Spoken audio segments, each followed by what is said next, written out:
Hello friends, welcome back to our YouTube channel learning orbit. Hey I am your friend Ekta Dubey. So हमने अपना paper number 11 inclusive education for children with disability start किया था। उसके अंदर आज हम करेंगे 4.4 मोबिलाइजिंग सपोर्ट फॉर लर्नर्स। उनके लिए मोबिलाइजिंग सपोर्ट लर्नर्स के लिए कहाँ कहाँ उसके अंदर हम डिस्कस करेंगे role of voluntary organization, role of community, role of special schools या फिर स्पेशल एजुकेटर्स कह सकते हैं आप, role of health care professionals, role of health workers as well as local bodies. इन सबके रोल्स को आज हम डिस्कस करेंगे कि जब मोबिलाइजिंग सपोर्ट चाहिए होता है लर्नर्स को। अब यहाँ कौन से लर्नर्स की बात कर रहे हैं, तो ऑब्वियसली जो भी लर्नर्स हमारे इंक्लूजन के अंदर इंक्लूड होते हैं उन लर्नर्स की बात कर रहे हैं, तो उन सब की बात की जा रही है। वैसे ये हर इंक्लूसिव एजुकेशन के अंदर आने वाली इंडिविजुअल की बात हो रही है, लेकिन हम यहाँ पे स्कूल लेवल तक बात कर रहे हैं, तो हम इंक्लूसिव स्कूल में आने वाले स्टूडेंट्स की बात कर रहे हैं। ठीक है, तो उनके अंदर उनको मोबिलाइजिंग सपोर्ट देने के लिए रोल ऑफ वॉलंटरी ऑर्गेनाइजेशन, उनका क्या रोल होता है, पहले हम वो स्टार्ट करते हैं। सबसे पहले वॉलंटरी ऑर्गेनाइजेशन होती क्या है? ये ऐसी ऑर्गेनाइजेशन होती हैं जो इंडिपेंडेंट होती है, फ्लेक्सिबल होती है और डेमोक्रेटिक होती है। इंडिविजुअल कहते हैं independent, flexible and democratic. It means ये किसी के ऊपर डिपेंडेंट नहीं होती, अपने आप वर्क करती है, फ्लेक्सिबल होती है, according to the need work करती है, एज वेल एज डेमोक्रेटिक, मतलब कोई एक रूल नहीं कर रहा होता है इनको। ठीक है, जिसको हम कहते हैं नॉन प्रॉफिट ऑर्गेनाइजेशन, जिसको आप लोग एनजीओज के नाम से भी बहुत अच्छे से जानते हैं। तो एनजीओज का काम होता क्या है? अगर बेसिकली हम देखा जाए तो एनजीओ एक तरह से एक मैकेनिज्म है या फिर एक सपोर्ट है जो दो लोगों को इनडायरेक्टली मिला रही होती है। फॉर एग्जाम्पल, वो कहीं से फंड इकट्ठा करती है और जिसको ज़रूरत होती है उनको दे देती है, क्योंकि ये लोग जो फंड दे सकते हैं वो उतने उनके पास टाइम नहीं है या फिर उनको पता नहीं है कि कैसे वहाँ तक पहुँचाना है, तो एनजीओ वो काम करती हैं। फॉर एग्जाम्पल, कुछ एनजीओज हैं जो घरों से कपड़े इकट्ठा करती है जिन कपड़ों की ज़रूरत नहीं होती है। कहते हैं जो कपड़े हमारे पुराने हो जाते हैं उनको इकट्ठा करती हैं खुद। आप उनको बस कॉल कर दीजिए, वो आपके पास आएंगी, वो कपड़े इकट्ठा करेंगे। ऐसे जो भी नीड की चीज़ें वो इकट्ठा करेंगी और जिसको ज़रूरत होती है वहाँ तक पहुँचाती है। तो ये क्या करती है? एनजीओ ऐसा काम करती हैं, मतलब इसके अंदर उनका खुद का प्रॉफिट नहीं होता, वो सिर्फ एक मीडियम की तरह वर्क करती हैं। रेदरली बाद में देखा जाता है कि बहुत सारी एनजीओ अपना प्रॉफिट के लिए कर रही होती है, वो एक अलग फैक्टर है। बट अगर एनजीओ का हम एक बिल्कुल रियल वर्क देखें तो यही होता है कि वो अपने प्रॉफिट के लिए ना करके एक मीडियम की तरह वर्क करती हैं। तो यहाँ पे जब मोबिलाइजिंग सपोर्ट की बात होती है लर्नर्स के लिए, तो एनजीओज को हम मोटिवेट कर सकते हैं कि आप लोग भी इन लोगों के लिए एक अच्छा सपोर्ट बन सकते हैं, इन लोगों की मोबिलाइजिंग में हेल्प कर सकते हैं। इंक्लूजन में बहुत ज़्यादा ज़रूरत है ऐसी एनजीओज की, और ऑलरेडी बहुत सारी एनजीओज हैं भी जो ऐसे स्टूडेंट्स के लिए कहते हैं एड्स प्रोवाइड करती हैं, उनके राइट्स के लिए लड़ती हैं, उनकी चीज़ों को उनको बताती है, उनको अवेयर करती है। तो ऐसे एनजीओज हैं बहुत सारी, और as well as a educator हमारा काम है कि हम और एनजीओज को इनके बारे में बताएं। फॉर एग्जाम्पल, हमें पता है कि एक एनजीओ ऐसा काम करती है, तो एज ए एजुकेटर हमारा काम है कि जहाँ ज़रूरत है हम उस एनजीओ को बता दें कि आप वहाँ पे वर्क कर सकती हैं, वहाँ पे इनकी ज़रूरत है, या फिर जिस भी पर्सन को ज़रूरत है हम उनको बोल सकते हैं कि आप इस एनजीओ से हेल्प ले सकते हैं। ठीक है, तो एनजीओ का यहाँ पे ऐसे रोल होता है। नेक्स्ट है कम्युनिटी। अब कम्युनिटी का क्या रोल है? The lifestyle of parents and community also influences the schooling of children. जो लाइफस्टाइल पेरेंट्स का होता है और कम्युनिटी का होता है, वो बहुत ज़्यादा फर्क पड़ाता है बच्चों की स्कूलिंग पे। क्या बच्चे, हमने स्कूल बना लिया इंक्लूसिव स्कूल, क्या वो इनफ है बच्चे की ओवरऑल डेवलपमेंट के लिए? बच्चा क्या सिर्फ स्कूल और घर के बीच में ही रहेगा? नहीं, बच्चा स्कूल से निकलता है, जिस रास्तों पे जाता है, जहाँ जहाँ जाता है, वो क्या है? हमारी कम्युनिटी है। बच्चा अपने घर में जा रहा है, घर के आसपास लोग हैं, वो उसकी कम्युनिटी है। यहाँ तक कि घर की भी बात करें जहाँ पे पेरेंट्स हैं। ठीक है, तो कम्युनिटी क्या होती है? स्कूल के अलावा जो स्कूल भी कम्युनिटी के अंदर ही भी आता है। तो सिर्फ इंक्लूजन स्कूल में लाने की ज़रूरत नहीं है, इंक्लूजन हमें कम्युनिटी के अंदर भी लाना है कि कम्युनिटी भी सबको एक्सेप्ट करे। तो हम लोग उनको अवेयर कर सकते हैं और उनको बता सकते हैं कि ये भी उतने ही इक्वली इम्पॉर्टेंट है, ये भी किसी फील्ड में अच्छा वर्क कर सकते हैं, उनको उनकी इंपॉर्टेंस फील कराना और इक्वलिटी का हक बताना। ठीक है, तो ये हमें करवाना है कम्युनिटी से। तो ये इससे क्या होगा? कम्युनिटी के बाद अगर कम्युनिटी में इंक्लूसिव एजुकेशन इंक्लूजन अच्छे से सेटअप होता है तो ऑब्वियसली पेरेंट्स भी बच्चों को एक्सेप्ट करेंगे। बहुत बार ऐसा होता है कि कोई एक पेरेंट बच्चे को एक्सेप्ट नहीं करता, रेदर वो मदर हो या फादर हो, किसी एक के भरोसे रहता है, और बहुत बार पेरेंट्स कर लेते हैं लेकिन उनकी फैमिली के मेम्बर्स नहीं करते। तो यहाँ पे अवेयरनेस की ज़रूरत है। As well as community. बहुत बार पेरेंट्स ने कर लिया, स्कूल में हो रहा है, लेकिन जो बीच की कम्युनिटी है, बच्चा रास्ते में जा रहा है, पार्क जा रहा है, कहीं और जा रहा है, वो लोग उनको एक्सेप्ट नहीं करते, तो वो भी एक इंपॉर्टेंट रोल प्ले करती है। क्यों? क्योंकि जब बच्चे को लगेगा कि हर कोई उनको इक्वल मान रहा है, उनको नॉर्मल फील करवा रहा है, तब वो अच्छे से डेवलप कर पाएगा। और यही एक मेन मोटिव है इंक्लूजन का, बच्चों को मेन स्ट्रीम में लाना, बच्चों को जैसे हर कोई है वैसा उनको फील करवाना, जैसे मैं हूँ, जैसे आप हो, वैसे ही सारे बच्चे हैं, चाहे उनकी नीड कैसी भी हो। ठीक है, इससे क्या क्या होता है? कम्युनिटी पार्टिसिपेशन बढ़ता है, इंक्लूसिव नीड के बच्चों का कम्युनिटी पार्टिसिपेशन बढ़ता है। जो चिल्ड्रन विद स्पेशल नीड के होते हैं उनका कम्युनिटी पार्टिसिपेशन बढ़ता है। ऑब्वियसली जब उनको लगेगा कि कम्युनिटी उनको एक्सेप्ट कर रही है, तो वो भी पार्टिसिपेट करेंगे, वो भी दूसरे से बात करेंगे, उनका हर लेवल पे डेवलपमेंट बढ़ेगा, सोशल डेवलपमेंट, मोरल डेवलपमेंट, सारे डेवलपमेंट उनका इंक्रीज होगा। फॉर क्वालिटी एजुकेशन, एजुकेशन की क्वालिटी भी इंक्रीज होगी। क्यों? क्योंकि आपने स्टूडेंट्स को पढ़ाया कि लड़का और लड़की बराबर होता है, लेकिन बच्चा अपने घर पे वो बराबर नहीं देख रहा है, वो इक्वालिटी नहीं देख रहा है, तो वो जो उसके पास इक्वालिटी की डेफिनेशन है वो सिर्फ बुक में रह जाएगी, वो उसको इम्प्लीमेंट नहीं कर पाएगा, उसको समझ नहीं पाएगा। लेकिन जब वो अपनी वही चीज़ें अपने स्कूल में देख रहा है, अपने अपने स्कूल में पढ़ा है, उसने अपने घर पे देख रहा है, अपनी कम्युनिटी में देख रहा है, तो उसकी एजुकेशन की क्वालिटी क्या होगी? इम्प्रूव होगी। ऐसे ही सारे हर एक सब्जेक्ट को, वैसे भी हमारा एनसीएफ हो गया, सब के सब बोलते हैं कि एजुकेशन को एनवायरनमेंट में लाओ, लेकिन अगर एनवायरनमेंट वो चीज़ें नहीं दिखाएगा बच्चों को बुक रटने से नहीं, बच्चों को जब वो दिखेगा बच्चे अपने आप एक्सेप्ट करेंगे। आप बोलते हो रिस्पेक्ट योर एल्डर्स, लेकिन आप अपने घर पे अपने एल्डर्स की रिस्पेक्ट नहीं कर रहे, तो बच्चे आपको देख के कैसे करेंगे? उनके लिए ये एल्डर्स क्या रह जाएगा? एक सिर्फ लाइन रह जाएगी, या फिर वो सिर्फ अपने पेरेंट्स या फिर अपने टीचर्स की रिस्पेक्ट करेंगे, लेकिन जो बाहर नेबरहुड में है उनकी रिस्पेक्ट नहीं करेंगे। तो जैसा हम बच्चों को दिखाएंगे, ऑब्वियसली बच्चा वैसे ही ऑब्जर्व करके सीखेगा। हमने जाना भी है ऑब्जर्वेशन लर्निंग के अंदर।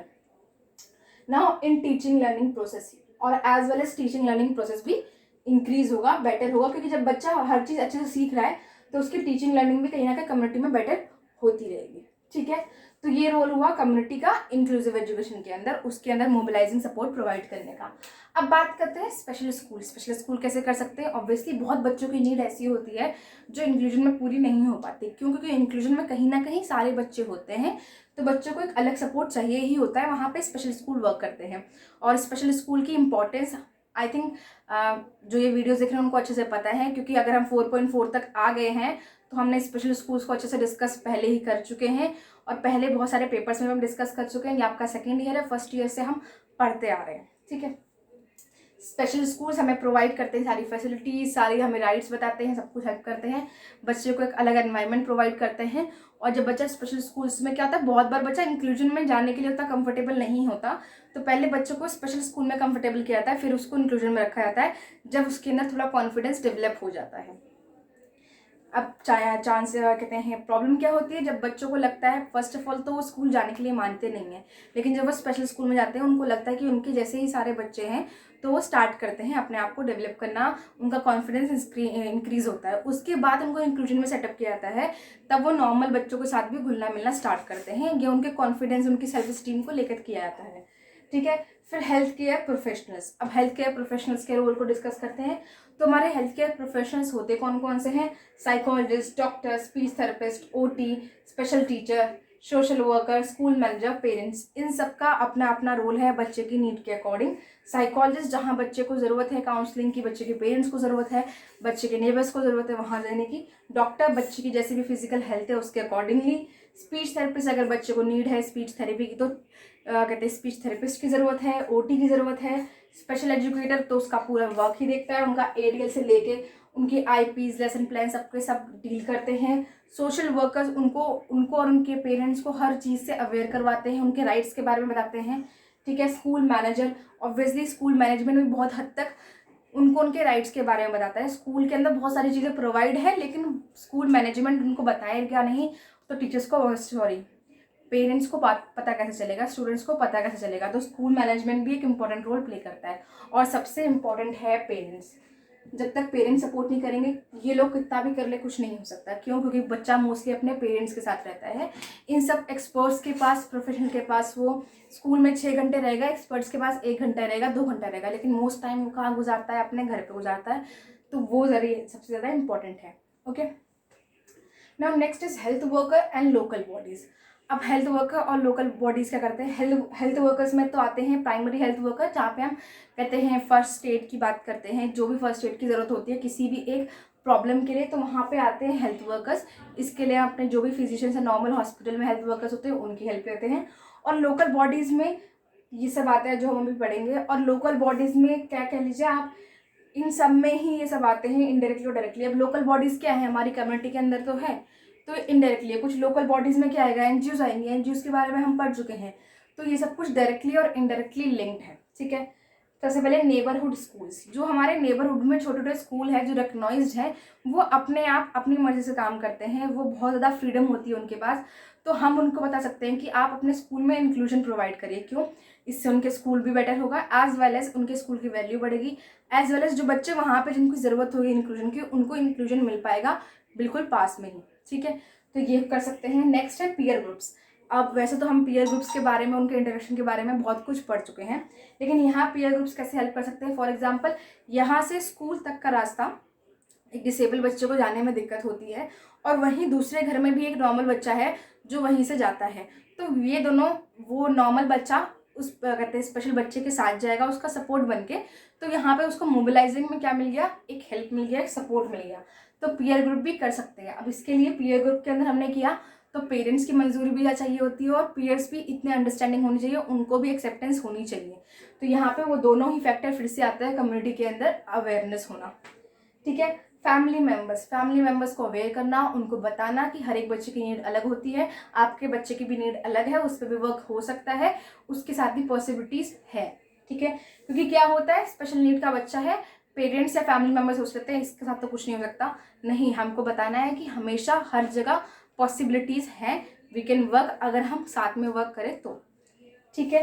चाइल्ड प्रिपरेटरी सर्विस क्या है, प्री स्कूल या फिर आप कह सकते हो प्ले स्कूल की एज में जब बच्चा होता है, तो वहीं से उनके लिए इंक्लूजन सेटअप करना है। चाइल्ड प्रिपरेटरी सर्विस हर जगह प्राइमरी से स्टार्ट हो रहा है, बट बच्चे के लिए हमें वर्क कहाँ करना है, जब बच्चा 0 से 5 एज में हो, क्योंकि ये क्या होती है, क्रिटिकल एज होती है, तो हमें यहीं से वर्क करना है। तो हमें चाइल्ड प्रिपरेटरी सर्विस में ही इंक्लूजन ऐड करना है, ठीक है। चाहे वो घर पे हो रही हो, चाहे प्ले स्कूल में बच्चा जा रहा हो, चाहे वो प्री स्कूल्स में जा रहा हो, जो भी हो। नेक्स्ट है फाइनेंशियल रिसोर्सेज। अब बहुत सारे पेरेंट्स हैं, ऑब्वियसली हम जानते हैं स्पेशल नीड के बच्चों की बहुत सारी नीड्स होती हैं जो बहुत कॉस्टली होती है, तो वहाँ फाइनेंशियल रिसोर्सेज हर पेरेंट के पास नहीं होती। तो यहाँ पे बहुत सारी गवर्नमेंट की ऑलरेडी स्कीम्स हैं, उनके बारे में अवेयर कराना। चैरिटीज़, एनजीओज के रिगार्डिंग भी बहुत सारे तरीके हैं, उन सब से अवेयर करवाना, ठीक है। नेक्स्ट है सपोर्ट सर्विसेज क्लब। अब सपोर्ट सर्विसेज क्लब क्या है, जैसे कि मैंने आपको पहले ही बताया है कि जैसे परिवार, मैंने आपको बताया था कि ऐसे पेरेंट्स अपने आप ही ग्रुप बना के एक क्लब बना लेते हैं, जिसमें वो एक दूसरे की अवेयरनेस करते हैं, एज वेल एज एक दूसरे के राइट्स को डिस्कस करते हैं, और जहाँ हेल्प हो सकती है मिलके करते हैं। तो ऐसे ऑलरेडी बहुत सारे क्लब्स हैं, ये पेरेंट्स के हो सकते हैं, टीचर्स के हो सकते हैं, सारे स्पेशल एजुकेटर्स के हो गए, सारे कहते हैं एक स्कूल के प्रिंसिपल्स के हो गए, किसी सोसाइटी के हो गए, या कुछ भी हो सकते हैं, ठीक है। नेक्स्ट है ट्रैवल।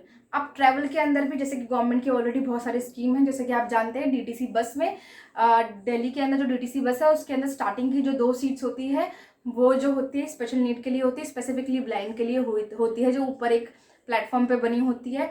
और वहाँ पे रूल है कि अगर एक जिसकी नीड है वो वहाँ पे है तो सबसे पहले उनको दी जाएगी, या फिर उसके बाद स्पेशल कहते हैं सीनियर सिटीजन को दी पाएगी। उसके बाद अगर वहाँ पे कोई सीनियर सिटीजन नहीं है तब कोई नॉर्मल पर्सन जाके वहाँ बैठ सकता है, ठीक है। ऐसे ही ट्रैवल के अंदर बहुत अलग अलग लेवल पे बसेस में और सारे कहते हैं मेट्रोज में अलग अलग स्कीम्स हैं, जिसके बारे में अवेयर करवाना ज़रूरी है पेरेंट्स को, उनके बच्चों को, उनके कम्युनिटी को। नेक्स्ट है एजुकेशन लोन्स। बहुत सारी चीज़ें हैं, ये इन सब चीज़ों के अंदर जितना ये पैसा लगता है, फाइनेंस लगता है, जितने भी फाइनेंशियल रिसोर्सेज हमें मिल जाए, स्टिल बहुत सारी चीज़ों के लिए हमें क्या चाहिए होता है, कुछ लोन्स की ज़रूरत होती है। तो कुछ कम इंटरेस्ट पे कुछ बैंक्स हैं, कुछ गवर्नमेंट स्कीम्स हैं जो एजुकेशनल लोन प्रोवाइड्स करती हैं, ताकि बच्चे अच्छे से अपनी स्टडीज़ को कंप्लीट कर सके, एज वेल एज कुछ ट्रेनिंग प्रोग्राम्स को कर सके, ताकि वो अपनी आजीविका अर्न कर सके, अपनी जो भी इनकम है वो अर्न कर सके और इंडिपेंडेंट हो सके, मेन स्ट्रीम में आ सके। तो ये अलग अलग फैक्टर्स थे जो सपोर्ट करते हैं किसको, mobilising of learners in the inclusive learners को, ठीक है। ठीक है। सो आई होप मैंने अपने सारे पॉइंट्स क्लियर कर दिए हों। स्टिल अगर आपको कोई डाउट है तो please let me know in the comment box. And अगर आपने इससे पहले की वीडियोज़ नहीं देखी है तो आपको पूरी प्लेलिस्ट ऑलरेडी हम चैनल पर बना चुके हैं, आप देख सकते हैं। Thank you, stay tuned.